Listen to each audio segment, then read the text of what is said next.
morning we're reading from Srimad Bhagavatam,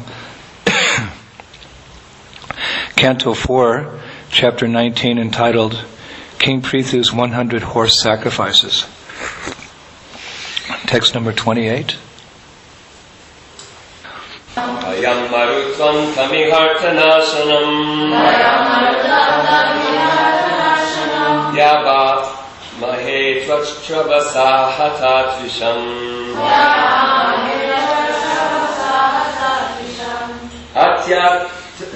Atyatayamo pahavaranantaram Masaya rajan juhavamate hitam.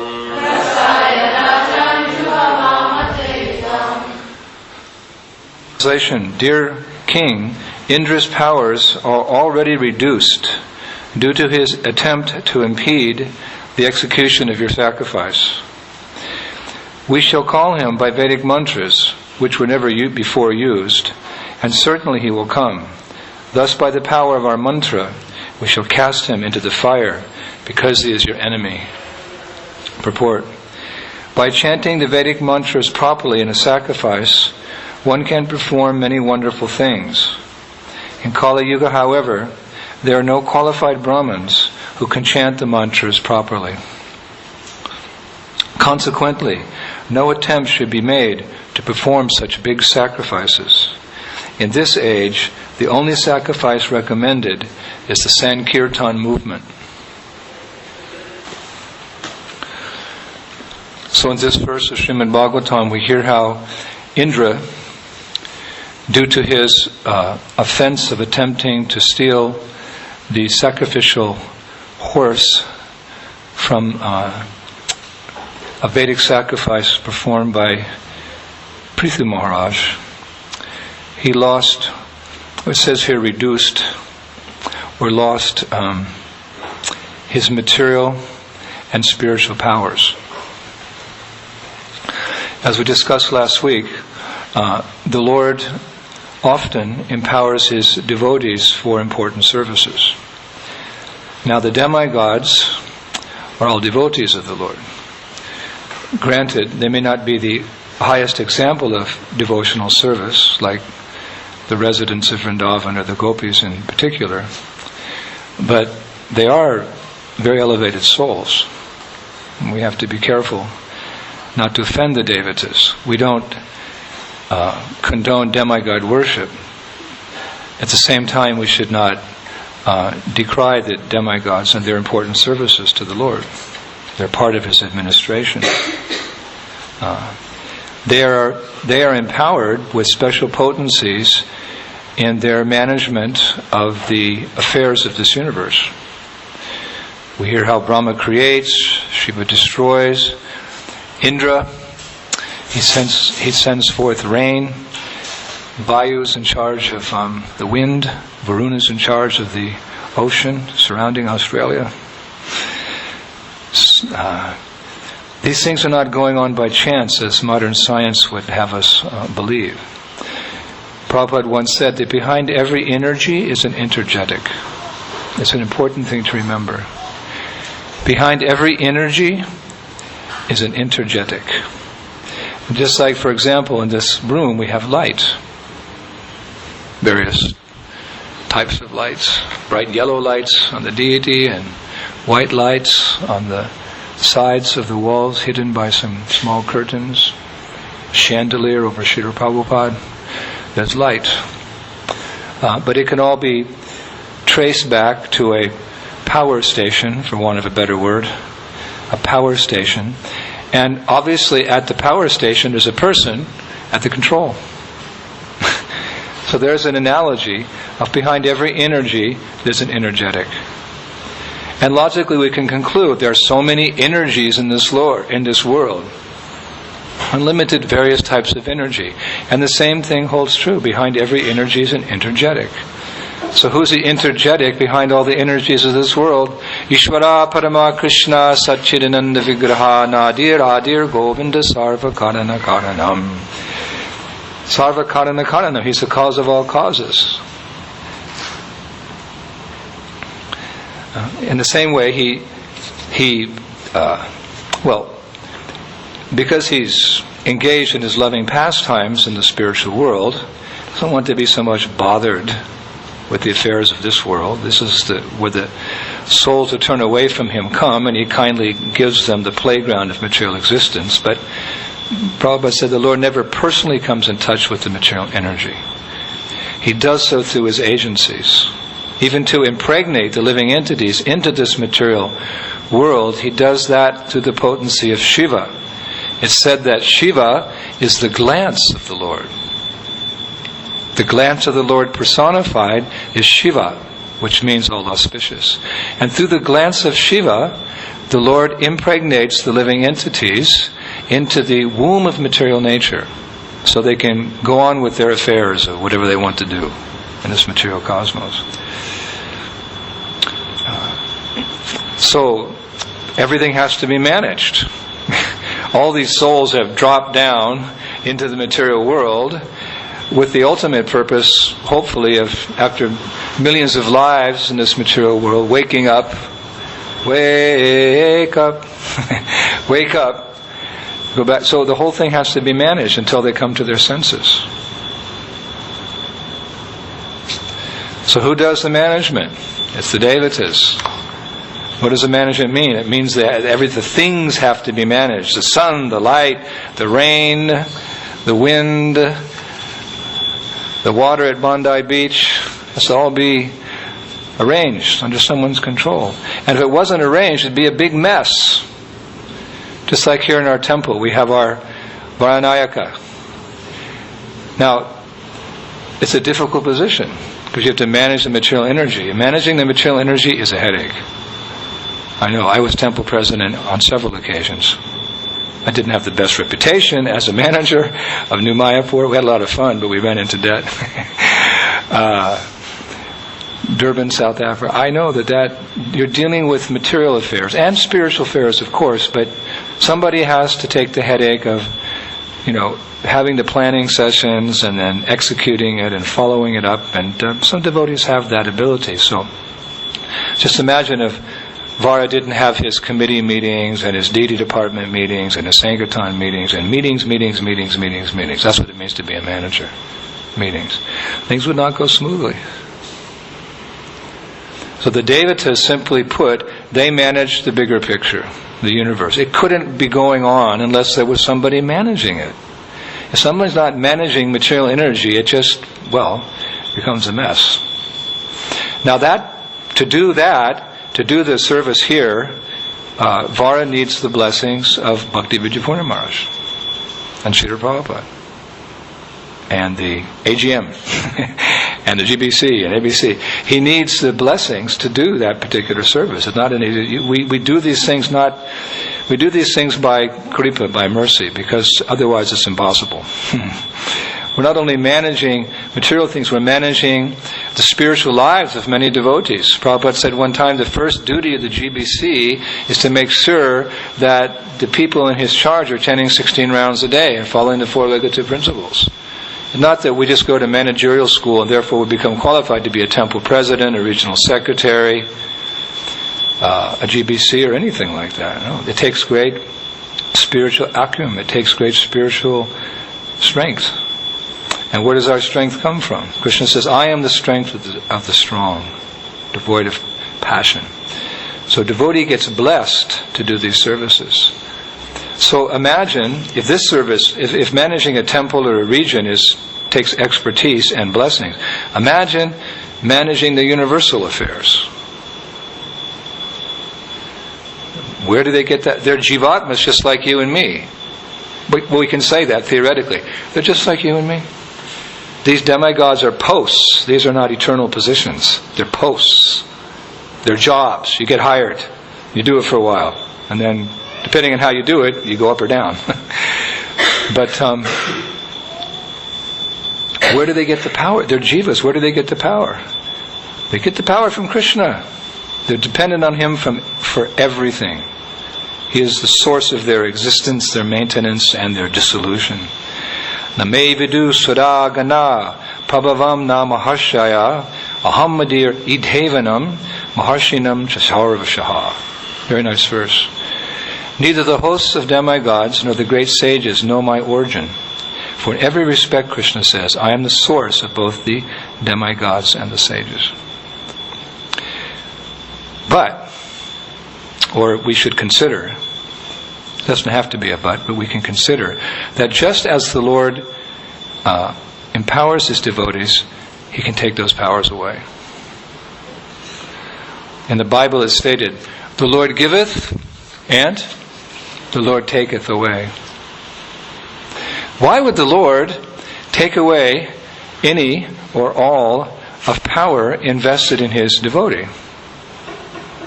After so many millions of lifetimes, one wakes up, surrenders, becomes a devotee, goes through so many days and weeks and months and years and perhaps in most cases lifetimes. Vasudeva Sarvamiti Samahatma Sudurlabhaha. It's very rare that after many, many lifetimes one who's in full consciousness of me surrenders to me. Why is it after such, the Lord investing so much time and energy, inspiration into a bhakta and empowering? Why would He take that power away? You train someone in your business with the intention that that person is going to perform for many years to come. Some men women are engaged in business affairs, and the company sees, oh, they're very expert at what they're doing. Let's take them out of that job, send them back to school, invest 2-4 years, and they'll come back and take a higher position in the company. I know one of my friends, a disciple of Indradyumna Swami, Yashoda Dulal, he works for American Express in America, and he was doing well, but they sent him to school for years so that he could come back and be at even top higher priority job. So you don't do that and then think, oh, the guy's going to leave. You do that because you thought, oh, this is a solid man. This investing, this education in this man or this woman is a good investment. So how is it that sometimes we see that devotees of the caliber of the demigods, they're invested with powers, and the Lord giveth and then He taketh away? Well, the reason's very simple, because the devotee has misused, or even probably in some cases abused.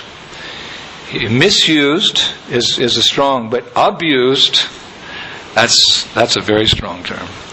You misuse your authority, but if you abuse your authority, this is like a grievous sin. There's some sin. Yeah, you're a little naughty, but a grievous sin, then this is something serious. Prabhupada said that you can make mistakes once, you're forgiven, twice you're forgiven, but 3 times, Prabhupada said, is a sign that you're not sincere. Of course, we may have to increase that quote a little bit in Kali-yuga, but the idea is that there are grievous sins. Grievous sins. And in such a case, the Lord will disempower a devotee. Indra created a grievous sin because if the layman commits a sin, it's okay.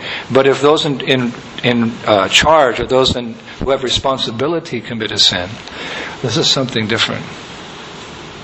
This is something different. It's taken more seriously.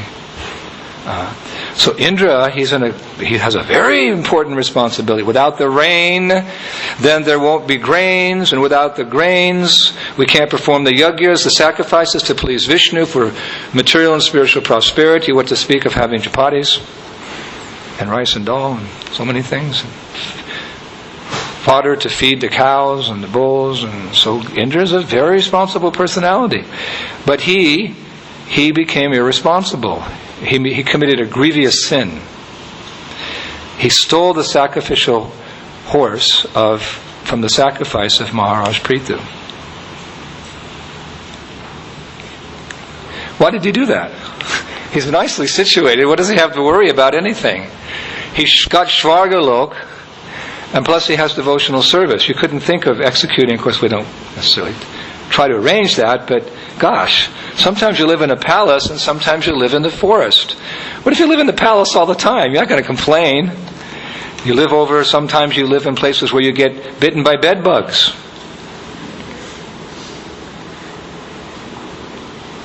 Sometimes you live in places where, but if you could live in a palace all the time, So Indra's got the best of both worlds. Like Prabhupada wrote a posthumous letter to Jayananda Prabhu and said, so if you left this world with any tinge of material desire, if there, you're a bhakta, but Cheto Darpana Marjatam, you have to scrub, and if you hadn't finished scrubbing the heart of lust and anger and greed, then you have taken birth on the higher planets, where in that situation you can continue with your devotional service and go back home, back to Godhead. So if a devotee doesn't make it, if he still has some desires of this world, lust, then you go. And there's apsaras. The rules and regulations are different up there. The girls are society girls. They're like prostitutes, but it's different there. The angels, we won't go into the detail, but it's not the same rules that apply up there.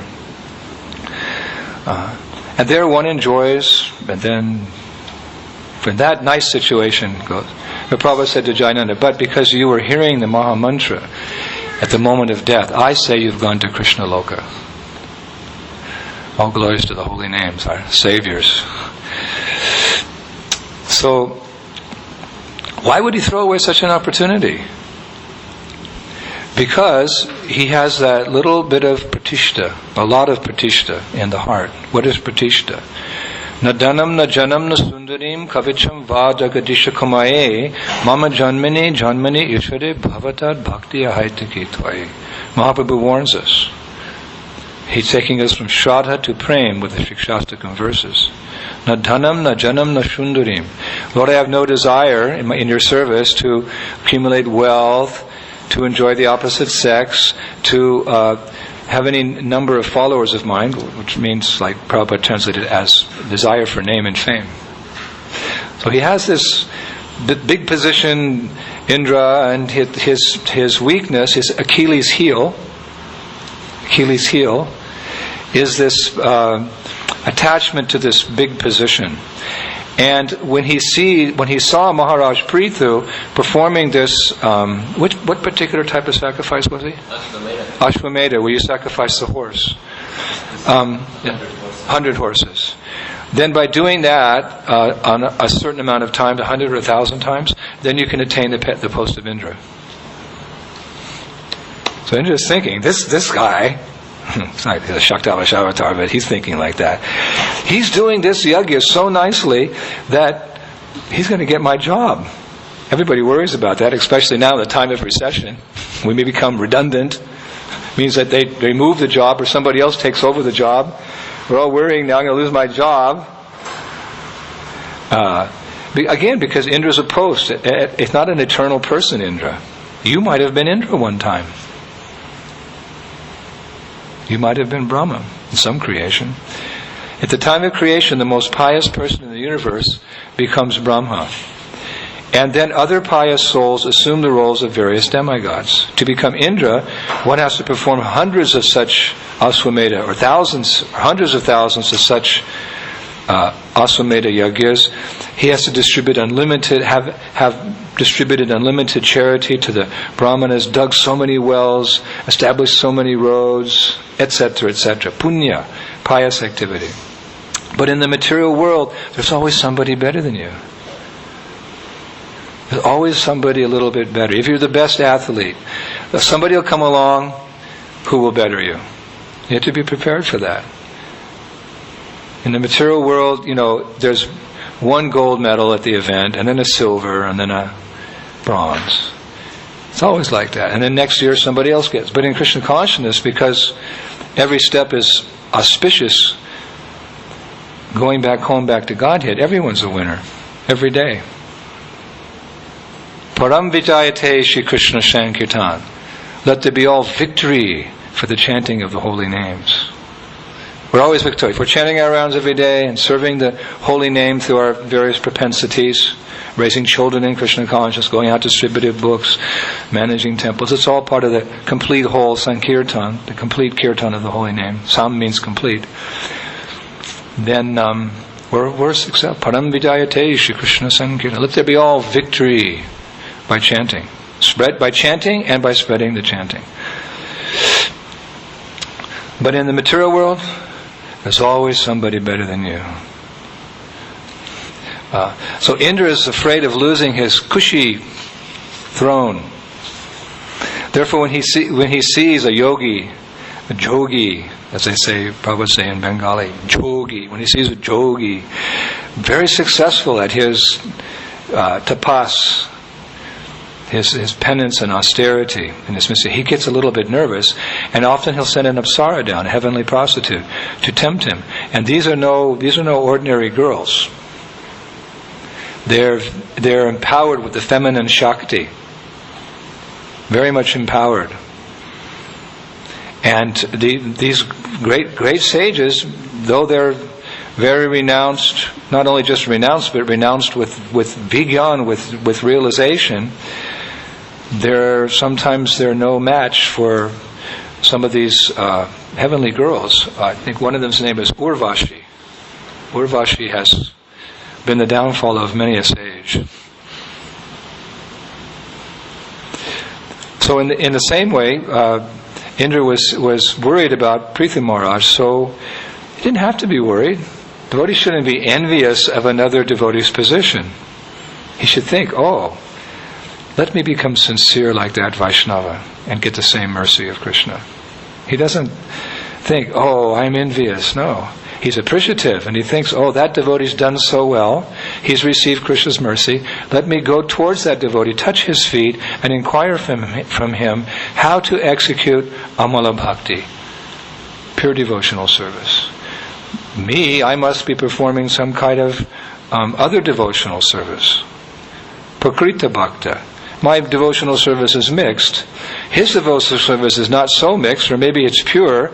Let me go and touch his feet, because Vaishnavas are very compassionate. They always want to share their good fortune with others. Prabhupada said the duty of a first-class man is to make a fifth-class man also a first-class man.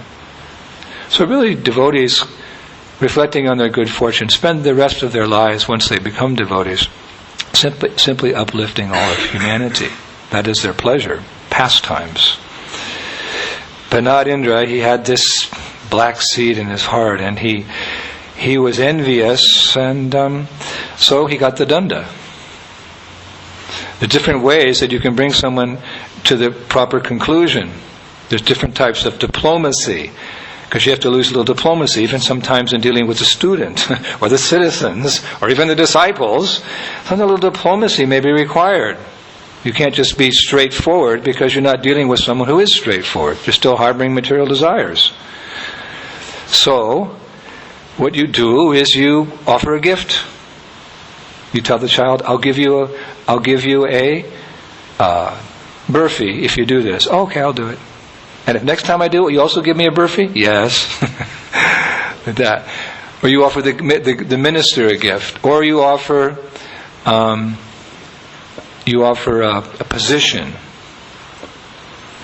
And if nothing else works, I think there's sweet words, gift, position, and then argumum ad paculum. Okay, you're not cooperating? The danda. Like we think of the tree danda. We think of the danda in relationship to the sannyasi, but Krishna doesn't refer to the tridandi or the ekadanda of the sannyasa orders in the Bhagavad Gita when he speaks about being the rod of chastisement. It's not that he's borrowing someone's danda and hitting someone on the head. He's just talking about the danda, the stick of wood carved from the tree, to knock somebody on the head and bring them to their sense. Sometimes the Lord has to deal in this way. It's called the school of hard knocks. We're all going through it. To a greater or lesser degree. So sometimes the Lord has to punish even his devotee. Spare the rod, spoil the child. Of course, we'll never receive any punishment which Krishna feels is just too much. We have that phrase in Krishna consciousness. Too much, Prabhu. Even in French, when I was in France for so many years, the French devotees would adopt some English words. Prabhu, ça c'est too much. And we'd be out on the street, and somebody would say to a karmi, ça c'est too much. And qu'est-ce que vous dites? What do you say? Ça c'est too much. The Lord never gives too much. Whatever we're undergoing, the Lord knows that's exactly what we need. Even though we may not understand, we have some disease or something. It's all Krishna's plan. We just have to be serene. He knows best. We have to have that faith. If you don't have that faith, you'll have trouble. You'll have doubts in Krishna consciousness. What is the verse? Those who have full faith in both the... Yasya Devi para bhaktir yatta devi tata guru. Those who have full faith in the instructions of the spiritual master in Krishna, the full purport of Vedic knowledge is revealed. So, happiness or distress, heat or cold, devotee accepts them all as the mercy of the Lord. All a lesson. The school of life. So, this Indra, because he was so responsible, he had to get a big danda. He got his powers removed. And not because we are devotees and dear to the Lord we can get away with nonsense. On the contrary, because we're devotees and representatives of the spiritual master in Krishna, we cannot do nonsense. Not because we're devotees we can get away with it. Because we are devotees we can't get away with anything. Because we're always in the public eye. Or public eye. We're in the eye of the Vaishnava community, and we're in the eye of the greater community of the city or the country or the world we live in. We live very much under the public eye. And as you grow and mature and accept more responsibility, this becomes even more so. When you become a guru sannyasi, you have no private life. Because everyone's looking to you to see how to do it. Even to brush your teeth. I don't know when you're alone. You're only alone when you're sleeping in your dreams, but even then, we're always somewhere with somebody. So devotees are in the public eye, and the Lord arranges that because He wants to make His devotees famous, not so the devotee can become attached and proud, but because whatever a great man does, the common man will follow in his footsteps, and whatever exemplary acts he performs, the whole world pursues. We're meant to show people the path out of darkness into light, out of the material world into the spiritual world, out of ignorance into knowledge, into Vijnan. That's the whole reason we live here. It's the whole reason we exist. For others. We live for others. As the British Air Force. To fly, to serve. That is our motto also. To fly, to serve. So, we have to remain pure. We have to remain the transparent vaya medium. Let us say we have to attain that position. It would be ludicrous to think that we're on that level yet, but perhaps there's enough transparency that we can inspire others and lead others to a certain degree. But really, we want to become like Srila Prabhupada. One devotee said one time, "Srila Prabhupada, I want to be just like you." And one devotee sitting by, he said, "No, you can't. That's an offense to think you can become like the Guru." And Prabhupada took it a different way. "Yes, thank you. You should become like me." In the sense that the spiritual master is an acharya, he teaches by example. We choose someone as our spiritual master because we're inspired by them, and we're inspired by their example. We want to follow in their footsteps in every detail, both practically and from how that devotee is serving Guru and Krishna from the heart. So everyone has someone who looks up to them. Even if one's just a dad, he's got some kids who look to him. If he's a husband, the wife actually looks to the husband as Pati Guru, as an inspiration in spiritual life. Not just the bread maker, but someone who inspires them in their Krishna consciousness. We look to our leaders, our politicians, to ensure that Dharma is intact and irreligion is cut down, as Prabhupada said in another verse in this chapter. And if we fall out of line, we have to expect that temporarily, or in some cases permanently, the Lord will take away the power invested. This is a sobering thought, because we enjoy our service. We enjoy our service, and we need the paraphernalia that we have to do the service. So the various transcendental qualities that we develop, Titikshava, Karunika, Shuridam, Sharvadehinam, Achata, Shatavashanta, Shadava, Shadabhushanaha. Sadhava Shadabhushana means that a devotee is embellished with many wonderful qualities. Take any devotee in this room, and just, we can speak, sometimes it's nice to do like this, take a devotee and speak about their good qualities instead of being fall down to the platform of fault finding. Rather take that and analyze the good qualities of that devotee. Then we'll find so many qualities. How one devotee is worth so many men in this material world. So it takes time. Again, it takes time. We've worked so hard to come to this goal. Even just being a kanista adhikari or a madhyam, what to speak of uttama, just to become a kanista. I said the other day in the public lecture, if you're drowning in the ocean and someone lifts you just 1 inch above the ocean, you're saved. You may not be, in the helicopter going back to the land, but hey, it's a good thing. I'm saved. So wherever we're at, we're the recipients of unlimited mercy. And we don't want to lose it. We don't want to lose it. We don't want to lose it. We have to be very careful, like the razor's edge. You shave. I was shaving the other day and I heard a noise. I turned and I cut my lip, and I had to find one of those things the stick that you put that stops the bleeding. I was looking all over my bag, bleeding. Finally I found it. Spiritual life can be like that. That's the danger. Children are more susceptible to accidents than older people because they're just naive.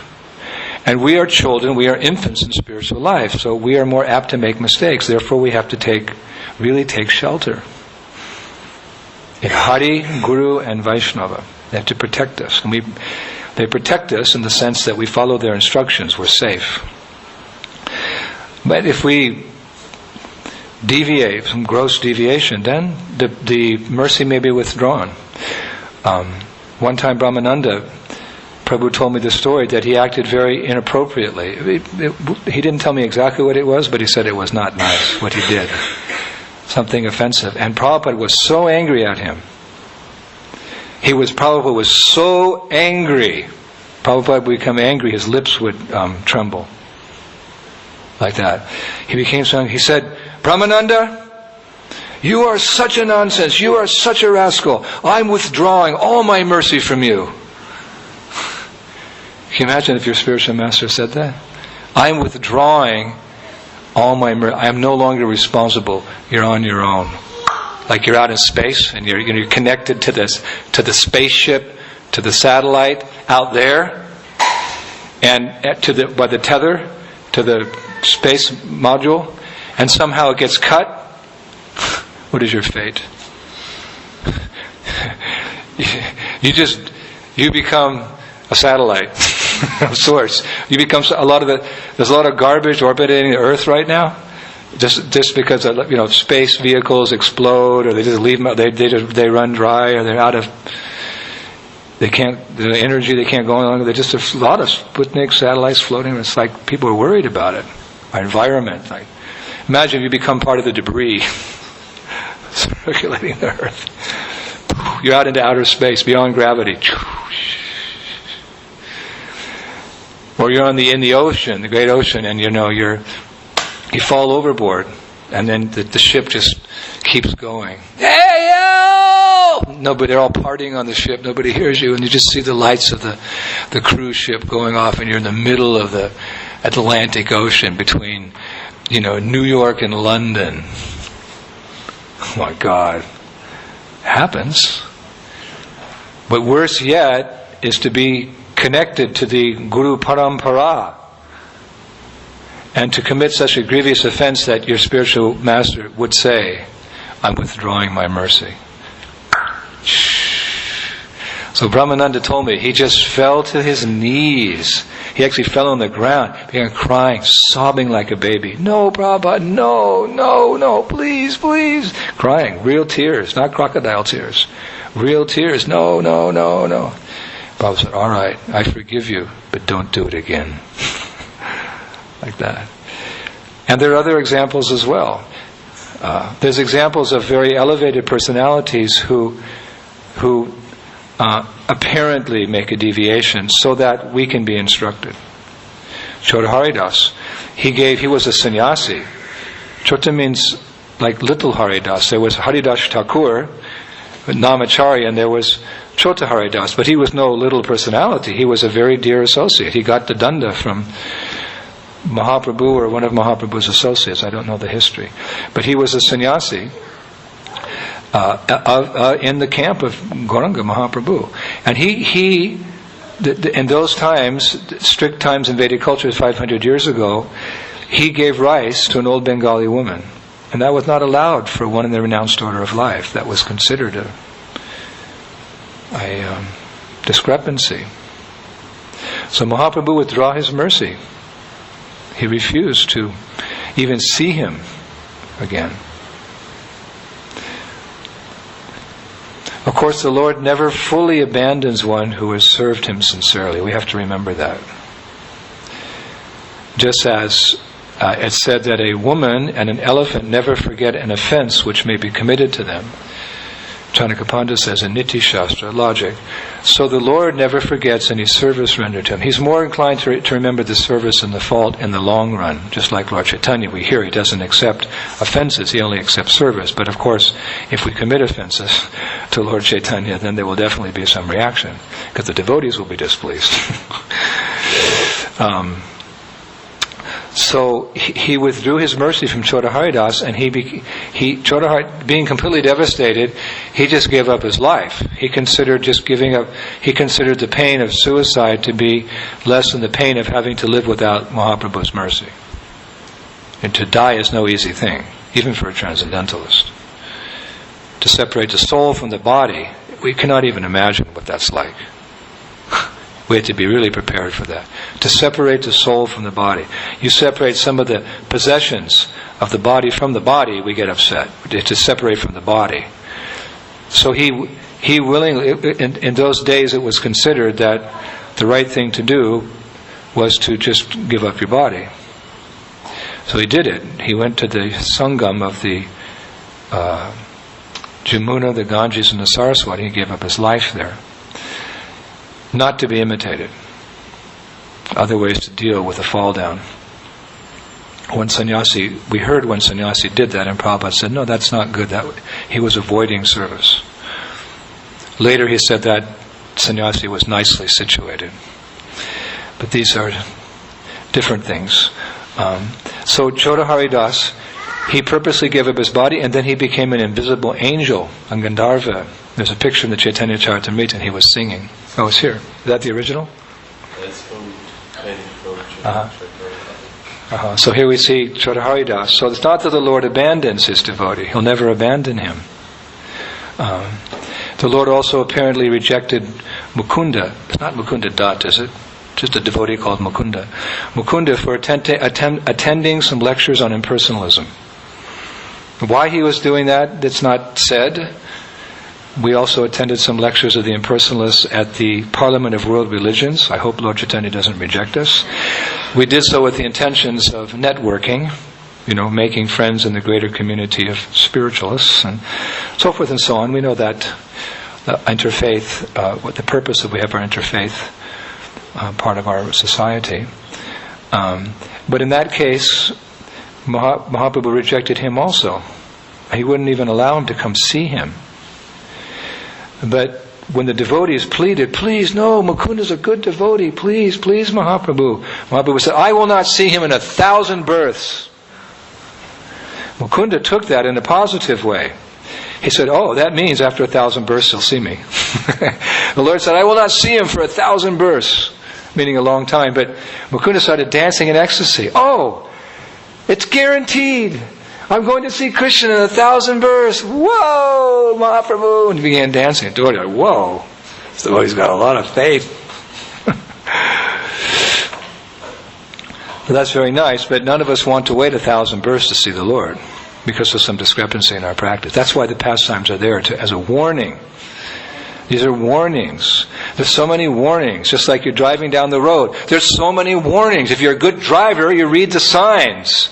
If you're not a good driver, you just drive. The signs are there to help you arrive safely.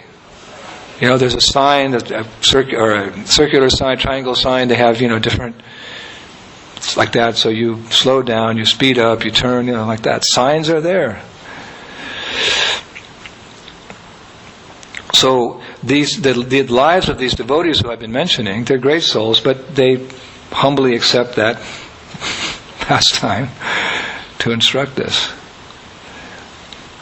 No, we don't want to take 1,000 births. We want to go back home, back to Godhead immediately. Okay.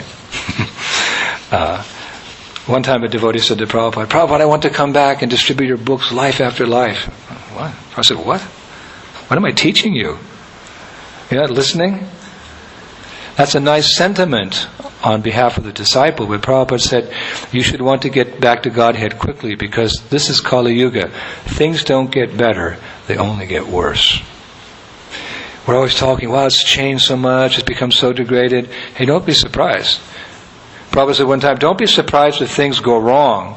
He said, be surprised if things go right in this world. So we want to Exodus.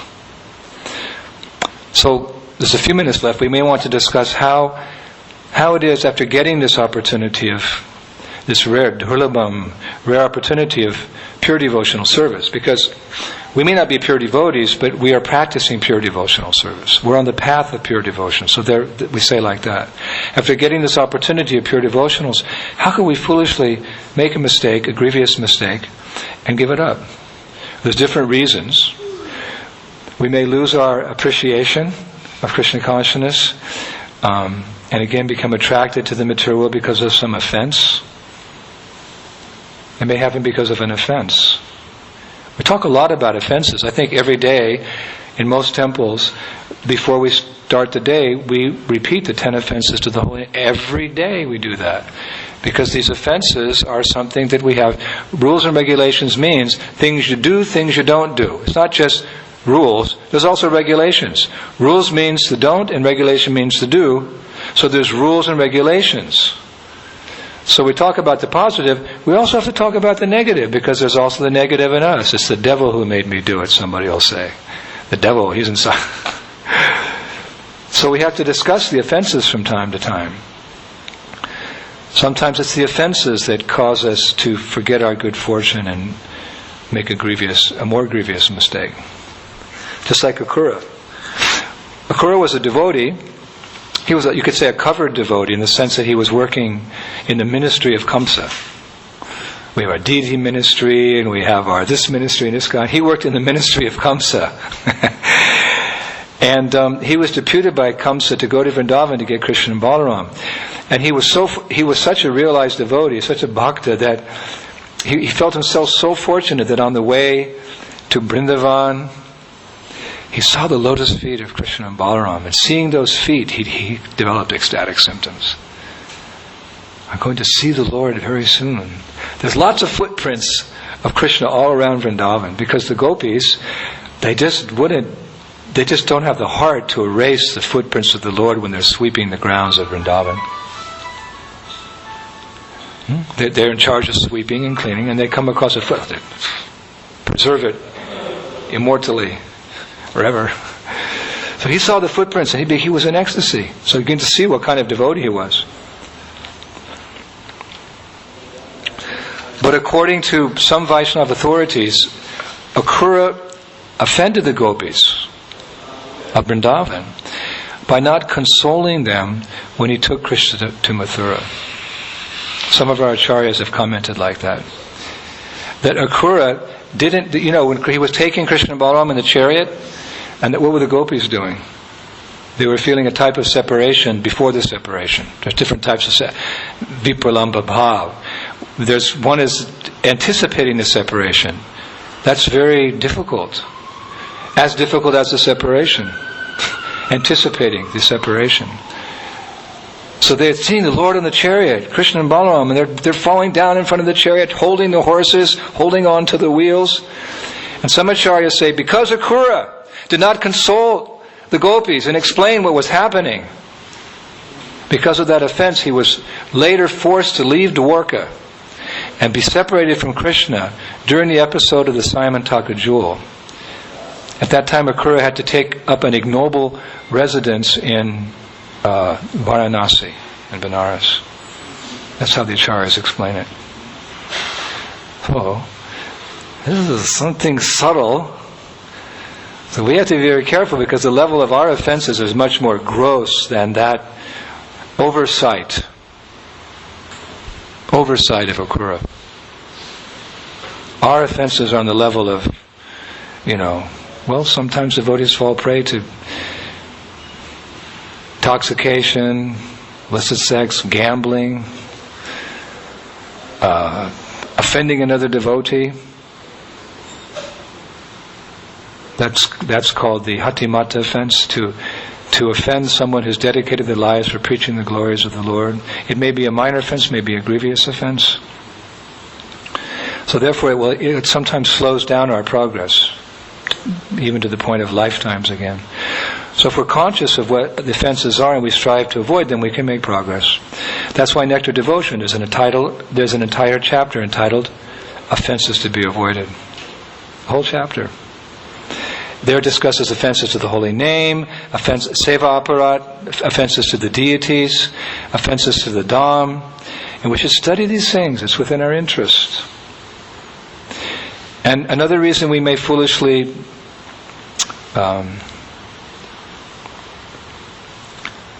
leave our good fortune behind us is that we just take it all for granted.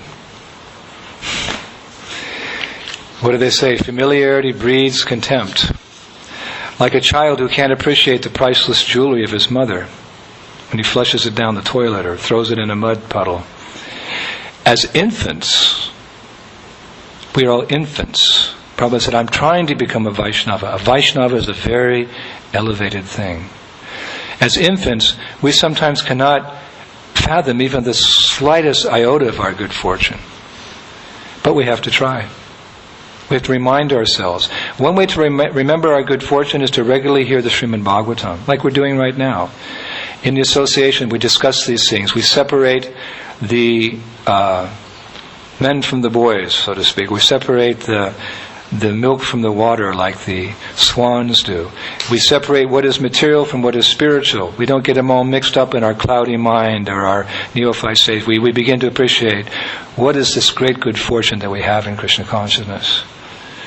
We have to remember from time to time. I often remember one devotee's reflection, one very nice girl in Krishna consciousness, a disciple of Shivaram Swami. One time she said in an offering to him, Guru Maharaj, it took you so long to find me. Please don't ever kick me away. And I remember one time my father gave me a very special gift. My father was very enamored by sailing ships. I sometimes think that he was probably a sailor in one of his previous lives. Actually, when he was a young man, he joined the U.S. Navy and he went to war. He fought on the USS Cabot in the South Seas against the Japanese. He had a scar on his face here, my father, from the kamikaze planes. At the end of the war, the Japanese had the kamikaze planes. The pilot would crash the plane into the ship. So my father worked in an aircraft carrier, and the kamikazes attacked, and one of the kamikaze planes hit, and part of the wing came and sliced my father's face open. He had a big mark there. I was always very proud of him. My dad was in the war. So anyway, the point I was making was that he was infatuated by the sea and by ships at sea and the romance of sailing and so forth and so on. So he had many friends in that field and so forth and so on. One time he was gifted with a very special gift. He was given a lantern which I heard was about 250 years old. It was a beautiful brass. The brass had become somewhat corroded because of the salt of the ocean, which made it even more priceless. And it was brass, and it had this red glass. It was like used as a warning lantern in times of emergency or something. I can't remember exactly what he told me, but it had a little compartment. You could open it up and put some kerosene in there, a place to put the kerosene light. And so as a warning, the sailors, in the storm, they would do like this, with the lantern, wave it back and forth. Danger, and in the distance you can see red. clearer than other colors like that, to the mist of the sea. There's this whole story he told me about it. But one of the main things about it was that some sailor of antiquity had taken rope, because there was a little latch on the top, and the rope that you swing it with, he'd made that rope in a very intricate way, with many ropes together. It was a very beautiful rope that he'd intricately woven. Obviously taken, my father said it took him years, son. It was very beautiful. It was about this long. And just the whole way down, the way it was intricately woven, and my father said, no one can do like that anymore these days. I'm giving it to you, son. And I was like 14 or 15. I remember that I said, where should I put it, Dad? He said, just hang it above your bed. So I hung it above my head, above my pillow, and I sometimes wake up at night and see this big, metal thing, and I was always worried the rope would break. Because it was an old rope. It was very beautiful, intricately woven, and obviously it was very sturdy, but in my mind, I was thinking, I'll be asleep, it'll fall on my head. So, I thought, hang on. One day I went to the kitchen. I woke up and I went to the kitchen, I turned the lights on, I got a knife, I took it down, I cut that rope. The place where it was around the thing and up there, just to be sure, cut it in 2 places, threw it away. And then I took some rope that I had and I just tied it around and hung it like that. I said, that looks better.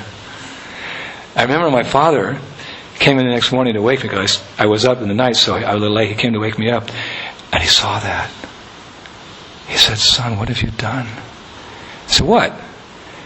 You cut the rope. He's some sailor, some seaman of yours, some old salt, he said. It took years sitting in his cabin, weaving that. You just cut it with a knife. And he started crying. The only times I ever saw my father cry. He started crying. And that affected me very much. I felt so bad. My father said, you have to learn to appreciate the good things I've given you. And I had a very good relationship with my father. He was like my hero when I was young. So imbibing that, I imbibed that in my relationship with my spiritual father. Like Prabhupada said of his father, Gomohan De, he imbibed from him instructions and teachings which were later solidified by his eternal father. Om Vishnupad Paramahansa Paribhajacharya Ushtatara Sata Sri Srimad Bhakti Siddhanta Saraswati Thakur. So in the same way I imbibed that lesson that, to always remember our good fortune and never act in such a way as to lose the mercy, to lose the powers that are invested of us for the important service that we have to Guru and Granga, because really the service is our life. It's our life and soul, our service. And we're very grateful to our